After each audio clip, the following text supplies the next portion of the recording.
So stop me if this is you. It's 2 a.m., you're deep into a CTF, or maybe it's a new tool, or you're just maybe walking through a very terrifying audit finding and you're stuck. So you Google a solution to what you're looking for. Or maybe you go to Stack Overflow and you Stack Overflow it. Or you try the usual Discord channels. But what you really want is to be able to send one message to that one person who gets it. The person who can unstick you in 5 minutes. The problem is you just haven't found that person yet. Cybersecurity is sold as the ultimate individual pursuit. The lone wolf hacker in a hoodie, or the one person who is able to do all those things without needing help from anyone else. But the truth is, that is a myth. The truth really is that the most successful people in this industry are the ones who have the deepest and strongest and the most diverse community around them. And in today's video, we're going to be breaking down that old, awful way of networking and giving you the exact playbook for finding your tribe.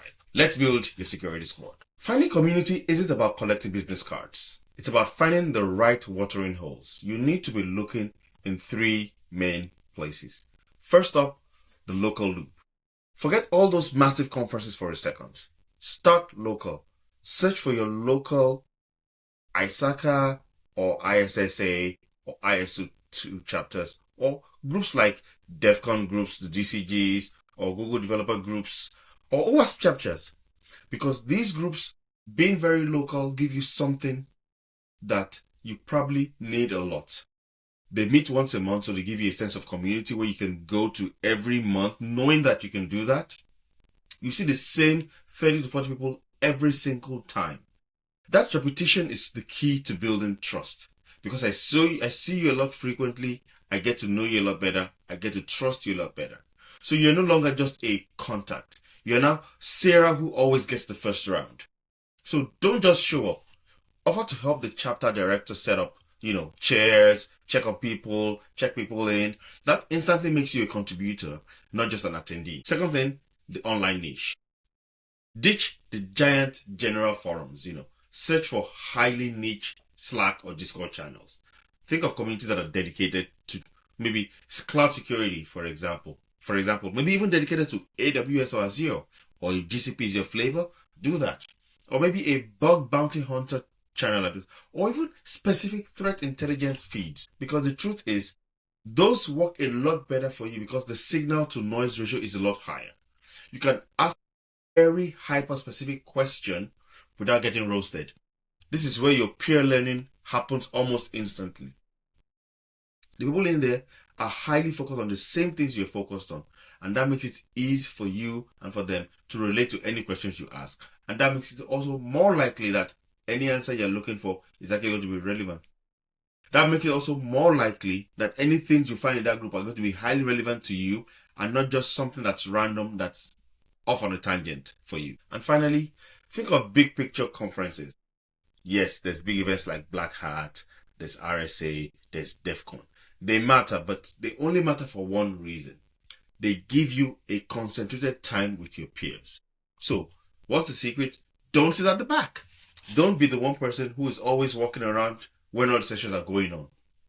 Sign up for a capture the flag, maybe. Force yourself to bond an ad hoc team, because sometimes the stress of a CTF is the fastest way to bond with people. Make sure you're in front, listening to all those conversations, connecting with all those people who are right there in front. Find those who are local to your area and build on those connections even after the conference. That's the way to make it work for you. Now, the second thing we're going to talk about is the core benefits of peer learning and knowledge multiplier. So, for example, you found the spots, you found the people, you found your tribe, if you will. But what's the benefit of actually being there? This is what I call the knowledge multiplier. Because when you're trying to learn something, you hit a point of diminishing returns. And you're reading the same, let's say you're reading the same 4 blog posts over and over again, but you're not getting any deeper. For example, you're studying for zero trust architecture. You understand the theory. And then you ask your community, how does your 10,000 person organization actually enforce this policy without breaking everything? And the result is that because you've got this large community of 10, 20, 30 people, you jump past months of trial and error because right there you get 10, 20, 30 examples of real-world context-specific solutions from these people who already are doing zero trust at their large enterprises. So you can take what works from their enterprises and apply that to your enterprise and skip the trial and error that makes it a breeze for you. And that way you get to work better, you get to work smarter, you get to work a lot more effectively. And of course, most importantly is the principle of reciprocity. And this is absolutely crucial. You cannot just take. Community is an exchange. The best way to learn is to teach. I find myself that the best way I learn the things that I know today is to teach someone else about those things.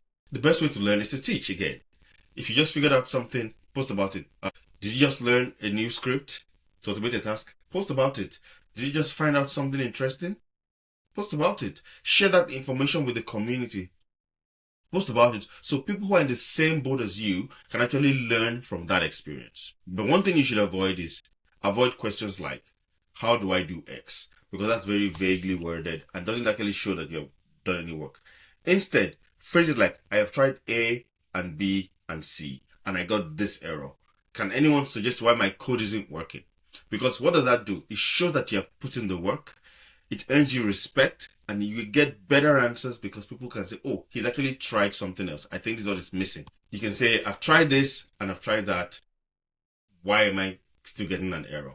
And can someone suggest why my code is throwing error XYZ? And that way, you're able to actually show that you've put in the work.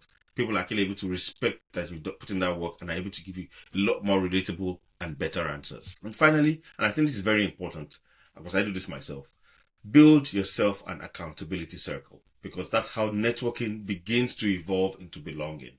An accountability circle is a small, trusted group, maybe 3 to 5 people, who are at a similar point in their careers and can hold each other's feet to the fire. In other words, they can hold each other accountable. These aren't just your friends. They're people you meet every 2 or 3 weeks. You talk about specific goals, getting a certification, finishing a project, learning something new, applying for a promotion. Agree on a format with that group. Maybe a 30-minute Zoom call every 2 weeks. Everyone reports on their progress from the last 2 weeks. And that way, everybody can hold everybody accountable to achieving the goals that were set at the beginning of that group. Because you need people you can rely on honestly. People that can honestly tell you that failed the CISSP test for the 3rd time. Because again, it's a safe space to fail, to get back up and get honest feedback. So find yourself an accountability group. And of course, when someone in that circle is applying for a job, everyone in that circle can review the resume, run a mock interview if you will, and share relevant contacts. That's how opportunities are really found. That's how you build the community. The truth is, the greatest vulnerability in your career is not a zero-day exploit. It's being completely isolated. No man is an island.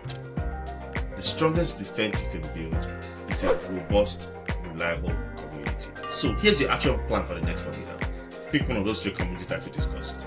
Local, online. Find a group and send an introduction message or RSVP to an event.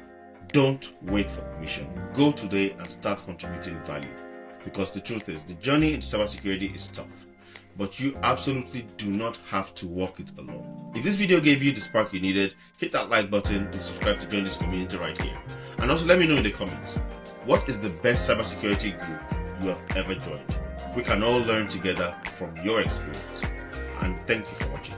If you watched it this far, check out this video for something else to watch, or you can check out this one and I will see you in the next one. For the meantime, stay secure.